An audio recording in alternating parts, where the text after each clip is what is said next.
사도 바울이 예루살렘에 가려고 합니다. 예루살렘에 있는 교회가 어렵기 때문에 구제 선교비를 모아가지고 그곳에 가지고 가야 예루살렘 교인들이 먹을 것을 먹을 수 있게 되기 때문입니다. 그런데 예루살렘에 가려는 길을 제자들이, 교인들이 말리고 있는 겁니다.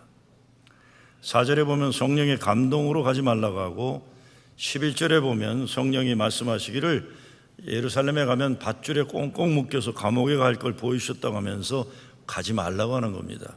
그러니까 13절에서 바울이 제자들에게 울면서 길을 막으면 마음이 상한다고 합니다. 그런데 마음이 상한다는 것은 마음이 약해진다는 겁니다.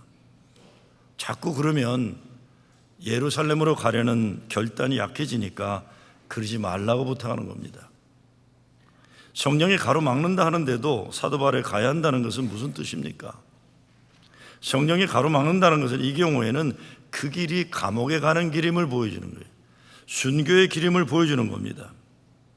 제자들인 스승을 잃어버리는 거고 교인들은 목회자를 잃어버리는 겁니다.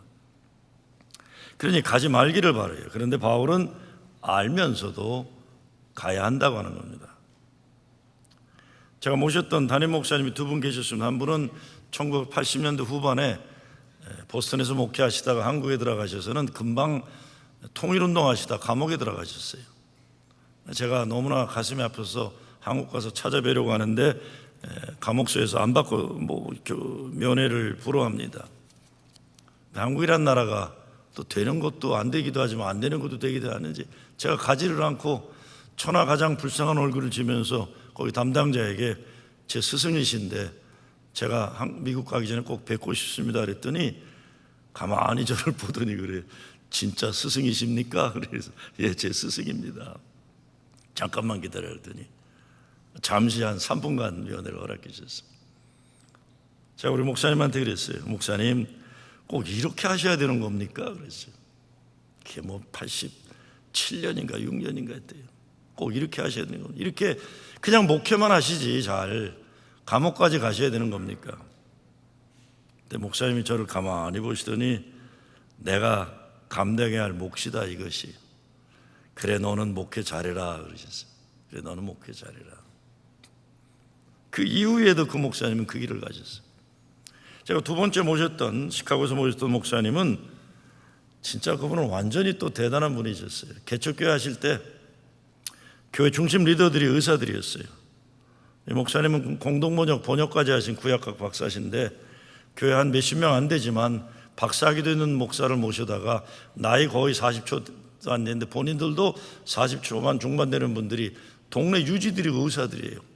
교인이 많지 않아도 돈이 넉넉하니까 수준 높은 목사 데려다가 문화 수준도 유지하고 친목 활동도 하고 그리고 신앙생활도 하는 큰 부담 없는 교회를 만들고 싶었던 건지 모르겠어요. 제가 나중에 들었는데 그때는 제가 부목사 아닐 때였어요. 어느 날 교인들이 교회 갔더니 교회 정문 앞에 이렇게 하나 써붙여 있더래요. 오늘부터 나는 여기서 설교 안 합니다로 가버리신 거예요. 그리고 월급 못 받고 6개월간 고생하셨어요. 제가 나중에 부목사들한테 물어봤어요. 목사님 꼭 그렇게 하셨어야 됐습니까? 목사는 주일 예배 드리고 설교하고 떠난다고 광고해야 되는 거 아니었습니까? 그 목사님이 똑같이 얘기하셨어요. 그래 너는 그렇게 해라. 나는 이렇게 한다. 너는 그렇게 해라. 그 이후에도 저는 이 목사에 대한 제가 가지고 있는 그 평범한 저는 평생 목사는 교회를 지키는 게 목사라고 생각했기 때문에 아무리 대단한 담임 목사님 밑에 있어도 나는 그냥 목사는 설교하고 예배드리고 목회하는 그걸 안 넘어갔어요. 그 후에도 그런 비슷한 도전했다가 다음 주부터 오지 말라 그래서 쫓겨났어요. 부목하다가 제가 20 그때 내가 몇 살이었나 5살 때인가 6살 때 쫓겨났어요. 자기들의 입장에 확고한 분들이었어요. 근데 저는 언제부터 그렇게 됐는지만 목사가 되어서는 교회를 지키는 게 나의 중요한 사명이라고 생각해서 선이 분명했었습니다. 제 목회의 지난 날을 돌이켜보면 잘했나 못했나 모르겠어요. 다만 내 스승들은 어려운 길들을 선택하시더라고요. 우리 인생에도 결단해야 하는 일들이 있습니다. 어떤 것은 이러나 저러나 큰 차이 없는 것도 있지만 어떤 것들은 인생의 중요한 길을 결단하게는 결정하는 기로가 있는 겁니다. 어떤 결정은 사랑하는 사람들의 마음을 아프게 하기도 하고 어렵게 할 때도 있어요. 사도 바울의 경우가 그랬죠. 저는 바울의 경우에 비교할 만한 수준은 절대 아니지만 79년도에 대학에서 화공학 전공하고 졸업한 다음에 신학교를 가려고 하니까 어머니가 반대하시고 동생들이 반대했어요.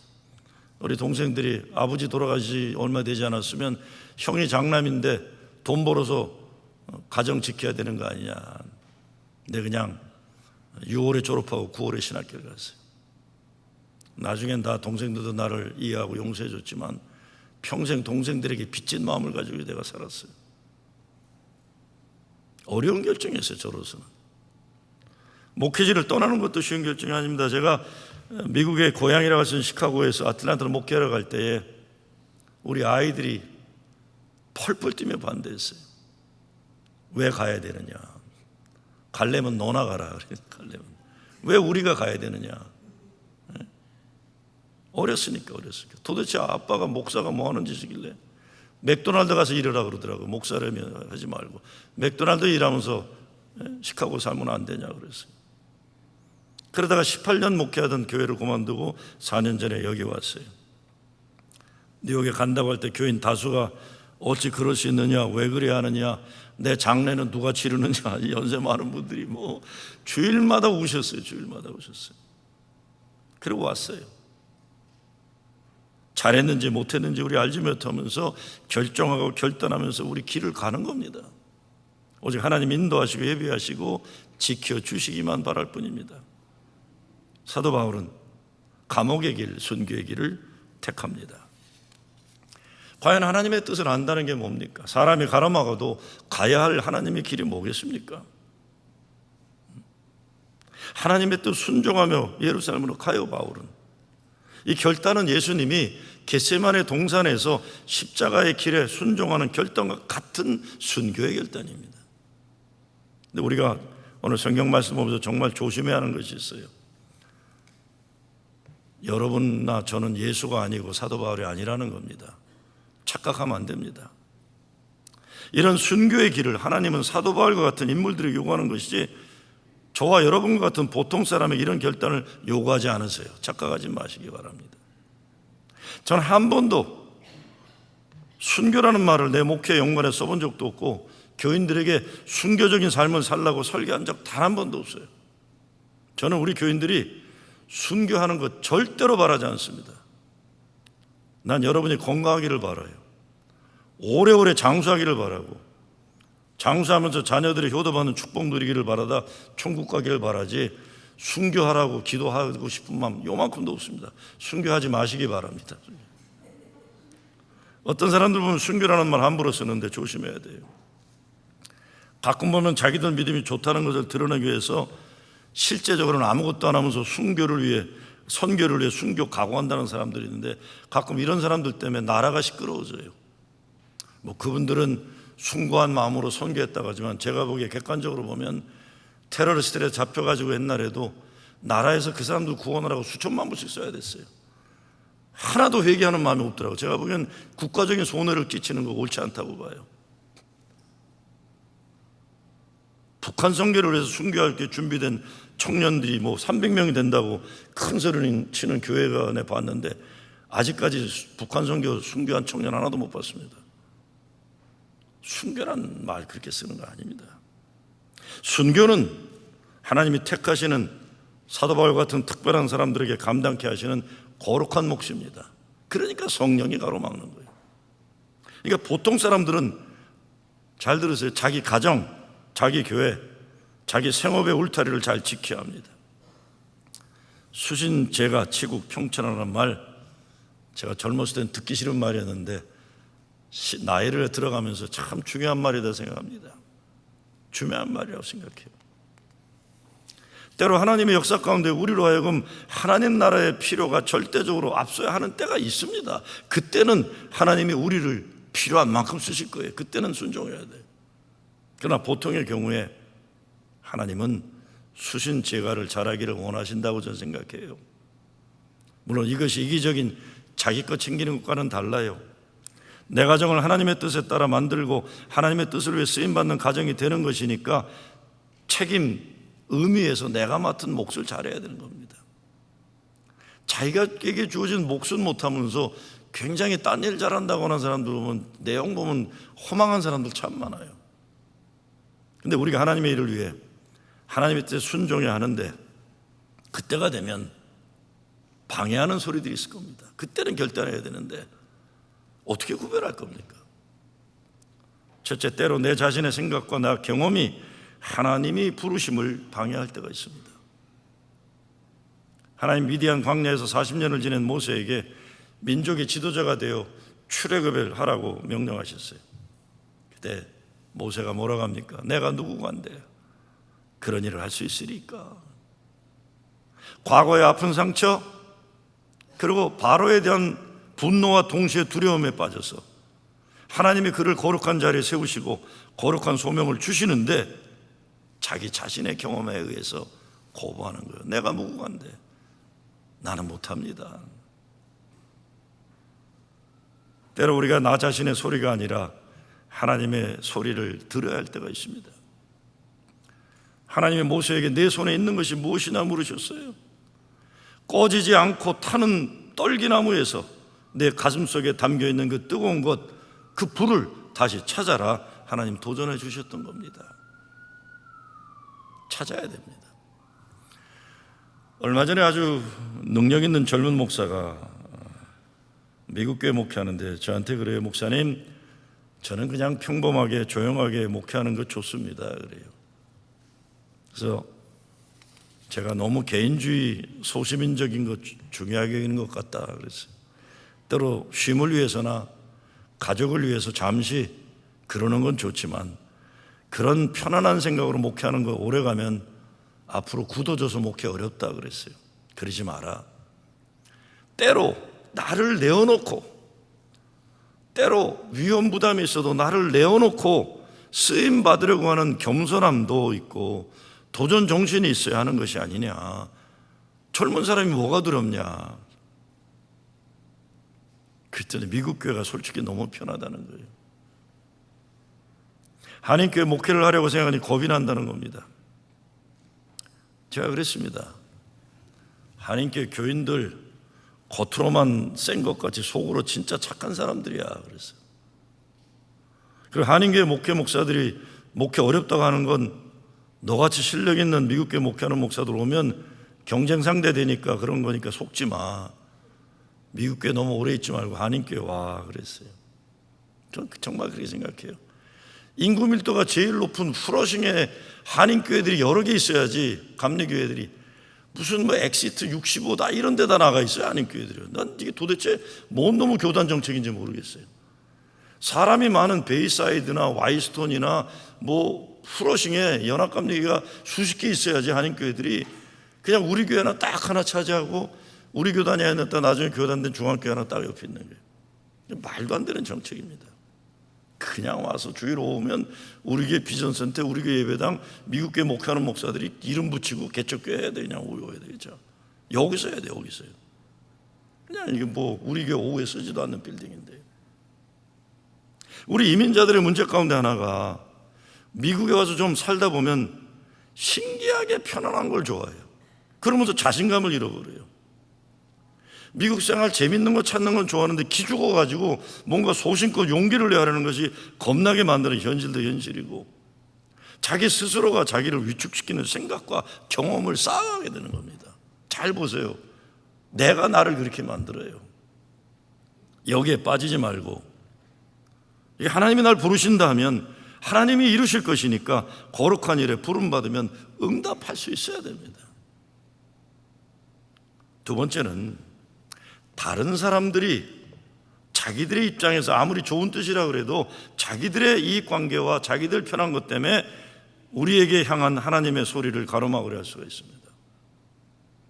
느헤미야가 예루살렘 성전 성벽 재건할 때 하나님의 뜻을 기도하면서 기다리고 하나님이 길을 열어주셨는데 그게 민족의 소원이었어요. 그런데 비난하고 협박하고 공격합니다. 우리 삶에도 때로는 가장 가까운 사람들이 우리에게 주시는 하나님의 사명을 무시할 때가 있어요. 이게 가족일 수도 있고 친구일 수도 있어요. 그래서 예수님이 뭐라고 합니까? 내 형제와 자매, 내 부모는 나와 함께 하나님의 일을 하는 사람들이라고 예수님이 제자들에게 외친 거예요. 왜? 형제들이 형 미쳤다고 잡으러 다녔잖아요. 우리 형 왜 저래? 아버지도 없는데 형이 뭐 목소리나 잘하지 왜 하나님 나라 한다고 저렇게 난리잖아요. 동생들이 우리 형 미쳤다고 잡으러 다녔던 거예요. 물론 나중에는 야고보가 교회 지도자가 됐지만요. 때로는 나를 전혀 모르는 사람들이 함부로 방해하기도 합니다. 모르는 사람들이니까 어떡하겠어요. 하나님의 일을 우리가 잘하려고 할 때 예측 못한 각양각색의 방해가 따릅니다. 지난주 우리 임직예배 드렸지만 장로가 되고 권사가 되고 집사가 돼서 한번 잘해보려고 그러면 가까운 사람들이 시비 걸 수 있어요. 아유, 당신이 무슨 장로야, 집안일이나 잘해라, 뭐 이럴 수 있어요. 야야, 너 왜 갑자기 이러냐, 그럴 수 있어요. 나를 모르는 사람들만 아니라 무엇보다 하나님을 모르는 사람들이 그럴 때가 있습니다. 어떤 중대한 결정을 해야 할 때에 그 사람이 진짜 나를 아는지, 무엇보다 그 사람이 하나님을 아는지 우리가 잘 분별해야 됩니다. 아, 저 사람이 하나님을 모르는구나, 저 사람이 나를 잘 모르는구나, 그냥 내 옆에 오래 있기만 했구나. 그렇지 않고 세상 모든 소리에 예민하게 관심 가지게 되면 아무 하나님의 일을 할 수가 없는 겁니다. 벌써 오래전인데 큰 일을 하는 사람이에요. 중요한 일을 하는 사람인데 저를 찾아와서 자기 고민을 얘기하더라고요. 김 목사님, 자기들이 나의 도움을 필요할 때는 그렇게들 많이 찾아오고 잘하면서 정작 내가 도움이 필요할 때는 나서서 도우려고 하는 사람이 하나도 없네요.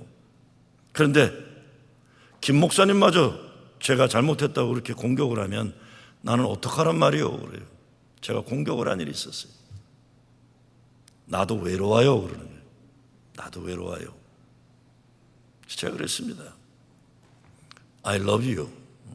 내가 당신 사랑하는데 그러나 지도자가 되려면 외로워지기를 두려워하면 안 됩니다. 그래서 외로워하기를 두려워하면 안 됩니다.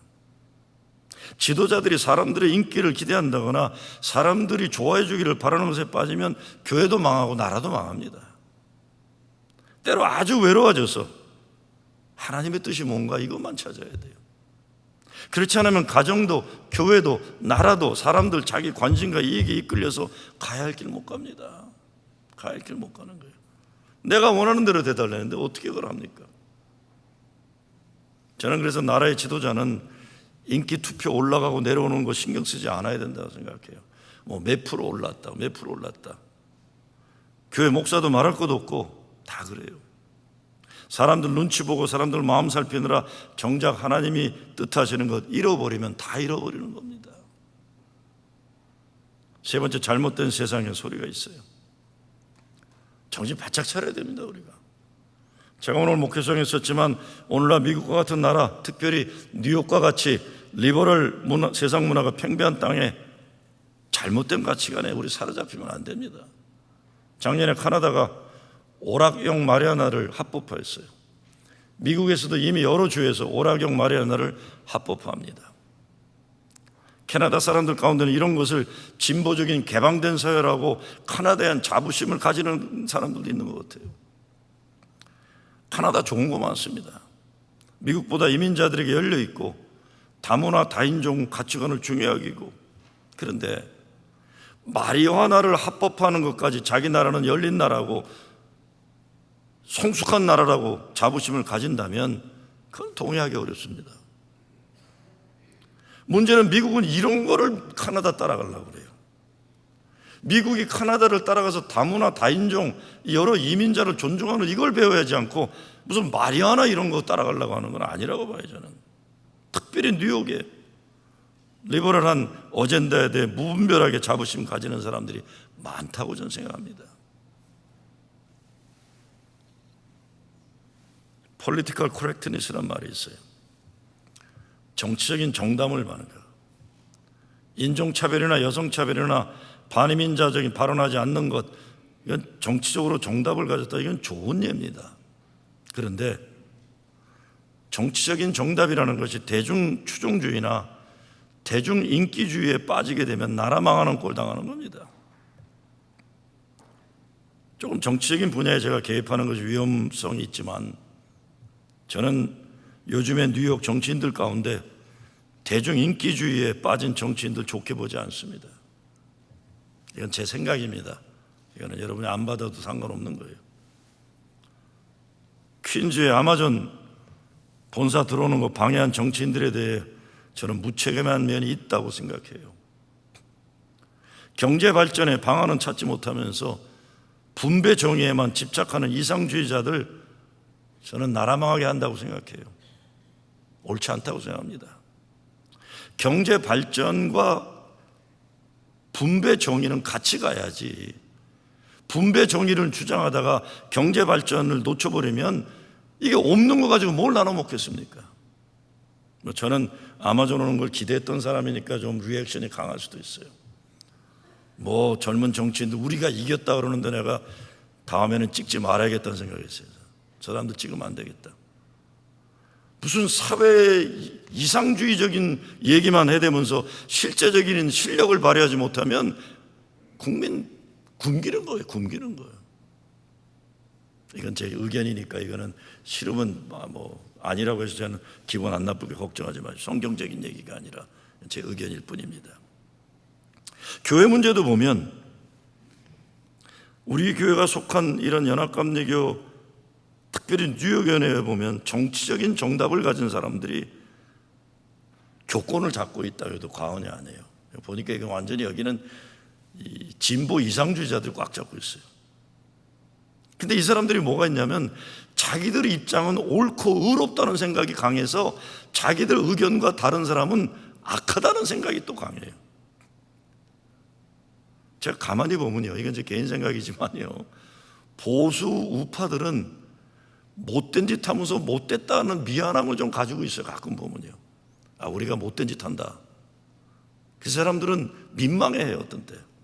근데 이 진보 좌파격 있는 사람들은 그런 겸허함이 없어요. 어떤 때 보면 우리는 옳다, 이게 강해요. 우리와 생각이 다른 사람은 틀렸다, 악하다, 이게 강해요. 이거 위험하다고 저는 생각합니다. 이런 사람들 보면, 특별히 우리 교계를 보면 세상 다른 모든 종교들을 다 포함하고 성 정체성 가진 뭐 여러 종류의 성체성이 있잖아요. 요즘엔 뭐 화장실에도 성전하는 사람들이 들어가서 문제되기도 하고 뭐 이게 복잡해요. 근데 이거 모든 걸 다 포용하고 용납하려고 하면서 이 사람들이 꼭 빼놓는 그룹이 누굽니까? 보수 복음주의 신앙 가진 사람들 빼놔. 우리 한국 목사나 한국 교회 같은 사람들, 아, 무식하다, 저 사람도 아직도 저런 꼬름한 보수적인 생각하는가, 이렇게 치부해버려요. 배척하고 정죄하고. 불신자도 포함하고 타종교도 다 포함하면서 보수 복음주의 신앙을 가진 교회나 성도들에게 배타적이고 비판적인 것, 이게 뭐 하자는 사람인지 저는 모르겠어요. 이런 문제가 자기 스스로 진보적 엘리트라고 착각하는 사람들에게 많이 드러납니다. 나는 진보적 엘리트다. 교회 비판을 열심히 하면서 교회 제대로 쓸모있는 일을 못하는 사람들이 많아요. 이런 사람들이요. 무지몽매한 보수들도 문제이지만 파괴적인 비건설적인 진보 엘리트들의 나르시즘과 교만이 큰 문제입니다. 큰 문제예요. 아, 나 굉장히 진보적이다. 난 왜 이렇게 진보적일까? 너무 아름다워. 이게 나르시즘이에요. 나르시즘. 신학교도 보면 예수 잘 믿는 건 잘 못하면서 뭔 타종교 대화는 자꾸 한다고 그러고, 저는 아시다시피 타종교를 비난하고 혐오한 적 한번, 저는 불교 스님하고도 밥을 먹고 다른 유대 종교나 가톨릭 신부하고도 친하게 지내지만 난 한 번도 타종교에도 구원이 있다는 말을 해본 적이 없습니다. 그건 내가 관여할 문제가 아니에요. 나는 예수 잘 믿기도 바빠요. 내가 부처님이 대단한지 아닌지 그것까지 신경 쓰겠습니까? 근데 요즘 신학교 보면 예수 잘 믿는 건 집중은 못하면서 타종교가 얼마나 멋있고 노자 장자가 어떻고 불처님이 어떻고, 아, 그럼 거길 가지. 왜 우리 동네 와서 그 장사를 이렇게 하고 있는 거예요? 아, 이게 여러분 잘 모르는 얘기지만 제가 열받는 일들이 좀 있어서 말씀드려요. 지금 예수 잘 믿기도 바쁜 때예요. 그렇지 않습니까? 예수로 깊이 들어가기도 바빠요. 그런데 뭐 자꾸 타종교 얘기하고 뭐 선불교가 어쩌고. 제가 이 말씀드리는 건 저는 노자장자 선불교의 제가 80년대에 깊이 빠졌던 사람 중에 하나이기 때문에 말씀드려요. 난 예수 잘 믿기도 힘들더라고요. 성경의 말씀 지키기도 힘들더라고요. 근데 성경에 보면 이런 정도가 아니에요. 자기가 가졌던 신앙관, 자기가 가졌던 문화, 자기가 가졌던 이데올로기, 민족 감정, 이거에 대해서 강한 확신을 가졌던, 그렇기 때문에 하나님과 맞섰던 인간이 있어요. 누굽니까? 요나예요. 요나. 하나님이 요나에게 바벨론 니느웨에 가서 설교하라고 명령하실 때 요나가 싫어서 도망가요. 도망가다가 고래 뱃속에 들어갔다 고래가 토해내서 나오기도 하고 그러잖아요. 요나가 니느웨에 가서 설교하기 싫어하는 이유는 단순합니다. 자기가 가서 설교하면 그 백성들이 회개할 텐데, 회개하면 니느웨 이 도성의 사람들을 멸망시키지 않고 살려주실 것 뻔하기 때문에 싫어서 도망가는 거예요. 아니나 다를까 할 수 없이 느네에 와서 한 번 설교를 했더니 모든 백성이 베옷을 입고 죄를 뒤집어 쓰고 회개하는 역사가 일어나요. 도성의 짐승들까지 회개했다고 그랬어요. 보면 이게 어떻게 돼요? 요나가 멀리 바라보면서 망하기를 기다렸는데 안 망하잖아요. 그때 차라리 나를 죽여달라고 불평하니까 하나님이 뭐라고 하십니까? 요나야, 저 도성에는 동서남북을 분별하지 못하는 어린아이들이 있단다 그러시는 거예요. 네가 싫어하는, 망하게 원하는 민족의 자식들인지 모르지만 내게 저 어린아이들은 귀한 존재란다. 너에게는 민족 감정이 있고 너의 나라를 식민지로 삼았던, 너가 볼 때는 망할 나라인지 모르지만, 원수인지 모르지만 저 도성에는 어린아이들이 있단다 얘기하시는 거예요. 그러니 멸망하지 않겠다는 겁니다. 지금 한국은 일본 아베 정권과 갈등 관계가 커지고 있어요. 일본이, 저는 아베 정권을 진짜 나쁜 정권이라고 생각하는 사람입니다. 특별히 문재인 대통령, 김정은 국방위원장, 트럼프 대통령이 막 이렇게 좀 하니까 거기에서 자기 영향력 없다 하니까 이제 또 못된 짓까지 하고, 위안부나 또 우리 옛날에 징용해 간 거 대법원에서 판결 나니까 이제는 경제 보복을 하는 거예요. 한국민들이 일본 관광 안 간다 그러고 일본 물건 안 사게 운동하고 그러는데, 그러는 가운데 어떤 사람들은 아베와 같은 못된 일본 정권은 미워해도 일본 사람은 미워하지 말아야 한다고 외치기도 합니다. 저는 그 말이 맞다고 생각합니다. 일본 극우주의자들이 나쁜 것이지 일본 사람 모두가 나쁘다고 해서는 절대로 안 되는 거예요. 그리고 일본에는 무엇보다 우리 동포들이 수십만 살고 있어요. 우리 미주 이민 동포 사회는 비교할 수 없는 수십 년 역사 속에서 차별과 핍박을 견뎌내면서 제일 동포들이 있는 겁니다. 그 후손들이 있어요. 그들을 생각해야죠. 하나님은 요나서를 통해서 민족 이기주의를 넘어서야 한다는 것, 나아가서 원수 만드는 일 그만둬야 한다는 것 말씀하셨어요. 예수님도 유대 백성이 그렇게 싫어하는 사마리아인 얘기를 시도 없이 때도 없이 하시잖아요. 마찬가지예요. 그 사람들 무시하지 마라. 그 사람들 경멸하지 마라. 우리가 어떤 판단을 하고 결단할 때 하나님 말씀, 예수님 마음, 거기에 합당한지 판단해야 되는 겁니다. 민족 감정 때문에 무엇이 주님이 기뻐하시는 일인지. 그렇다면 어떤 것이 우리가 길을 갈 때 판단과 결단의 중심 잣대가 되어야 하겠습니까? 첫째, 하나님께 기쁨과 영광이 되는 결단을 내려야 될 것입니다. 나 자신의 이익관계나 고집 내세우는 것이 우선이 되지 말아야 돼요. 집단 이기주의도 안 돼요. 예수님 만나기 전에 바울을 보면 그랬던 거예요. 하나님의 일을 열심히 한다고 했지만, 하나님의 일을 열심히 하지만 자기는 분노와 예수 믿는 사람들에 대한 증오가 가득 차는데, 자기가 죽이는 일을 주선하고 돌에 맞아 죽어가는 스데반을 보니까 하늘을 향해 웃고 있는 그 모습에 충격받은 거예요. 그것만이 아니죠. 스데반이 뭐라고 합니까? 하나님, 저들을 용서하여 주시옵소서. 저들은 지금 자기들이 하는 일을 모르고 있습니다. 예수님이 십자가 사시던 똑같은 말을 하고 있는 거예요. 충격받은 거예요. 왜 죽으면서도 행복한 사람이 있고 하나님의 일을 열심히 해서 남 죽이는 일에 열심히 내가 있을까 고민이 되는 거예요. 번민이 있는 거예요. 하나님께 기쁨과 영광이 되고 있는가. 두 번째, 교회에서는 성도를 온전케 하고 교회를 강건케 하는 일이어야 합니다. 어떤 것도. 때로 사람들이 이겨도 소용없고 저도 상관없는 쓸모없는 전쟁 싸움 벌일 때 얼마나 많은지 몰라요. 제가 요즘에 우리 교단의 일에 많이 관계되는데 보면 사람들이 그래요. 어떤 문제를 놓고 의견이 다를 수 있어요. 동성애 문제나 이런 거예요. 근데 개인적으로 만나 얘기하면 다 멀쩡해요. 아, 당신 그렇게 생각하냐? 아, 그런 면도 있겠구나. 그래요? 아, 내가 생각하는 것만 꼭 맞는 건 아닐 수도 있겠네요. 대화가 돼요. 근데요, 회의 투표가 되면요, 전쟁이 되고, 회의 투표, 그때는 전혀 다른 사람이 돼요. 왜 이겨야 된다고 생각하는 거예요. 이게 다 투표해야 되니까요. 하나님의 일을 말씀과 기도로 결정하지 않고 투표로 결정하는 어려운 거예요.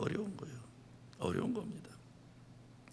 요즘에 우리 교단 감독들이 제일 많이 쓰는 단어가 일치, 사랑, 하나됨이에요. 얼마나 멋있는 말이에요, 그렇죠? 일치, 사랑, 하나됨. 근데 저는 요즘은 그런 것보다 중요한 거는 하나님의 말씀, 예수님의 마음, 성령의 역사라고 생각해요. 하나님이 기뻐하지 않는데 일치하면 어쩌겠다는 거예요. 사람들끼리 다 동의하고 합의 보고 우리 좋다 하는데 하나님은 아니다 그러시면 어떡하려고 그러는 거예요. 사랑이요? 자기 의견이 통과되지 않고 자기 반대편 의견이 통과되면 그 사람들을 악한 사람들이라고 하는 사람이 뭘 사랑이란 말을 그렇게 많이 합니까?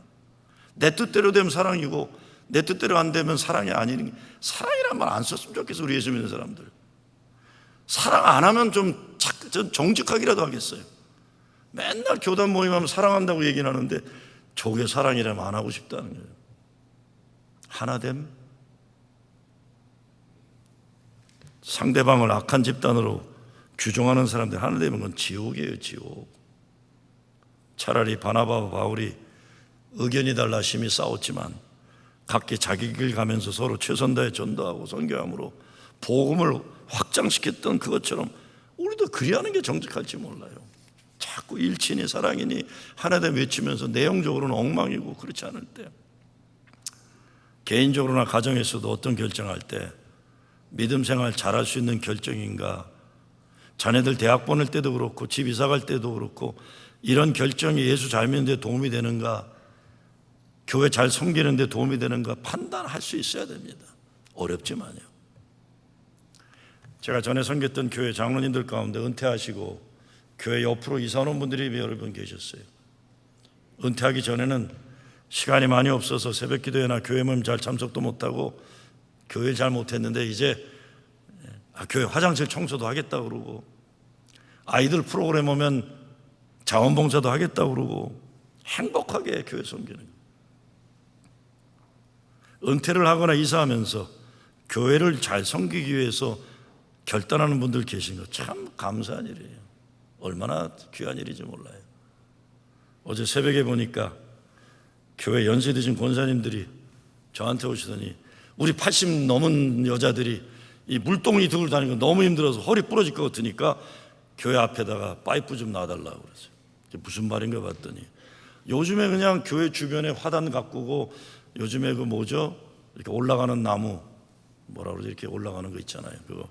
그거 살리려고 주중에도 나오고 아침에도 나오고 저녁에도 나와서 교회 아름답게 하게 물 주는 분들이 많이 생겼어요. 그것만이 아니라 새벽 기도 끝나면 예배당 복도 화장실 청소하는 분들도 있고 너무 좋아요. 너무 좋아요. 교회가 오래된 건물이잖아요, 우리 교회가. 그렇기 때문에 더욱 갈고 닦지 않으면 냄새가 쉽게 나고 보기도 용해지는데 교인들이 열심히 청소하고 미화 작업에 열심히 하는 게 할렐루야예요. 대단한 것 전 바라는 것도 아닙니다. 마음이, 생각이 교회를 위한 마음으로 교회 지도자들이 좀 와야 그게 되는 교회죠. 교회. 내 이익과 내가 원하는 게 항상 우선이 되는 사람들이 모여 있으면 성경에도 그러잖아요. 너의 집은 그렇게 휘황찬란하게 차려놓고 하나님의 전은 이렇게 초라하게 만드는 것 벌 받는다고 하나님이 말씀하셨어요. 주의 성전은 무관심하면서 자기 궁전에만 관심 가진다, 벌 받을 자들이 얘기하는 거예요. 전 여러분 벌 받는 거 원치 않아요. 그러나 하나님 복 받는 거 원하기 때문에 주의 몸된 교회를 위해서 쓰임받는 노력들을 해야 되는 거죠. 무엇보다 하나님의 뜻을 분별할 때 가장 조심해야 하는 건 사람이 하나님 자리에 앉지 않아야 됩니다. 내 생각을 하나님 생각으로 착각하는 일 없어야 돼요. 다른 것 아닙니다. 인간은 어느 누구도 하나님의 자리에 서면 안 됩니다. 인간 모두의 공통점은 모두 은혜를 필요한 존재라는 것입니다. 그 어느 인간도 예수님 십자가 아니면 구원에 이르지 못하는 존재라는 것에 대한 겸허한 인정을 해야 되는 거예요. 하나님만이 하나님 되신다는 거 분명히 인정하고 하나님 뜻에 합당하려는 두려운 마음, 겸손한 마음을 유지해야 하는 것이죠. 마지막으로 모든 것 하나님께 맡길 뿐입니다. 바울이 로마서에서 우리가 알거니와 하나님을 사랑하는 자 곧 그 뜻대로 부르심을 입은 자들에게는 모든 것이 합력하여 선을 이루느니라. 우리는 순종할 뿐이고 쓰시는 분은 하나님이십니다. 아틀란타 다운타운에 가면 랄프 에버네트라는 길이 있어요. 랄프 에버네트는 마틴 루터킹 목사님과 가장 측근이었던 친구예요. 암살당할 때도 옆에 계셨어요. 그런데 랄프 에버네트 목사는 앤드류 영 목사처럼 유엔 사무총장이나 아틀란타 시장 지내는 출세 못했어요. 제시 잭슨도 그렇고 그 외에 모든 사람이 다 국회의원도 되고 세상에 유명한 인물들이 되는데 랄프 에버네트는 마틴 루터킹과 그렇게 친했는데도 출세를 못하고 알려지진 않았어요. 아들이 하나 아틀란타 시의원인가 했는데 돈 문제하고 마약 문제인가 때문에 또 낙방하고. 랄프 에버네트의 묘비에 이렇게 써 있다고 합니다. I tried 이렇게 써 있어요. I tried. 이게 무슨 말이에요? 나는 노력했다. 대단한 명예나 대단한 실력이나 대단한 자식도 못 키우고 대단한 세상에 업적도 없었지만 나는 노력했다는 거예요. 우리가 믿음 생활하면서 사도 바울과 같은 위대한 업적을 남길 수 없습니다. 그러나 우리도 나름대로 하나님의 부름이 있을 때 어려움이 있고 손해보는 일이 있고 아픔과 고난이 있어도 가야 할 길을 선택하는 길이 있었을 겁니다. 우리의 인생 마지막 고백도 나는 노력했습니다. 주님 말씀 순종하느라 노력했습니다. 부족했지만 사랑했습니다. 오직 주의 은혜입니다. 여러분이 택한 길이 어떠할지라도 주님과 동행하고 하나님 기쁨과 영광 되시기를 주의 이름으로 축원합니다.